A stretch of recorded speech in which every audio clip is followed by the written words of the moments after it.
ইয়াসআলু আইয়ানা ইয়াউমুল কিয়ামাহ ফাইযা বারিকাল বাসারু ওয়া খাসাফাল কামারু ওয়া জুমিআশ শামসু ওয়াল কামার ইয়াকুলুল ইনসানু ইয়াউমা ইযিন আইনাল মাফার কাল্লা লা ওয়াজার ইলা রাব্বিকা ইয়াউমা ইযিনিল মুস্তাকার। ও দুনিয়ার মানুষ, আমার ইসরাফিলের সিংহার বিকট আওয়াজে চন্দ্র আর সূর্য দুটাই আলোহীন হইয়া যাইব। দুটার মধ্যে আলো রশ্মি ইঞ্চি পরিমাণও থাকবে না। দিনের 12টা আর রাতের 12টা সমান হইয়া যাইব রে। এই আয়াত প্রসঙ্গে বিশ্বনবী বলেছেন, মায়ার উম্মতরে, চন্দ্র আর সূর্য দুটাই আলোহীন হওয়ার পরে সেই বিকট আওয়াজের কারণে চন্দ্রটা মাঝখানে একটা ফাটল দিয়া 2টি টুকরা হইব, এমন ভাবে সূর্যটাও মাঝখানে একটা ফাটল দিয়া 2টি টুকরা হইব। এই 2টা মিলে 4টি টুকরা হইব।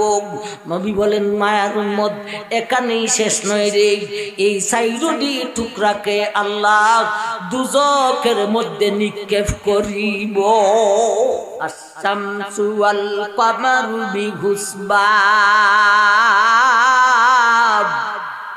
ওয়ান নাজমু ওয়াশ-শাজারু ইয়াসজুদান ওয়াস-সামাআ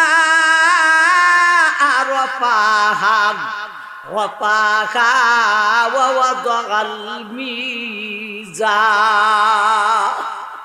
এই আয়াত প্রসঙ্গে বিশ্বনবী বলেছেন, মায়ের উম্মতরে, সূর্য পূর্ব দিকে উদয় হয়, সারাদিন তার পথে চলে, বিকেলে পশ্চিম দিকে অস্ত যায়, একমাত্র আল্লাহর আদেশ পালন করিয়া। অস্ত যাওয়ার পরে কোথায় যায় রে? সুদ খাইতে যায়নি না রে না, ঘুষ খাইতে যায়নি না রে না, মদ খাইতে যায়নি না রে না, জুয়া খেলতে যায়নি না রে না, অবৈধ প্রেম প্রীতি করতে যায়নি না রে না।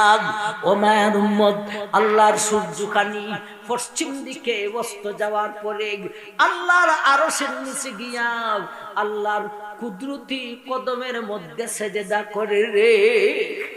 ও নবী সুলাইমান, এমন একটা দেশ থেকে আসি যেই দেশটা সম্পর্কে আপনার কোনো আইডিয়া নেই।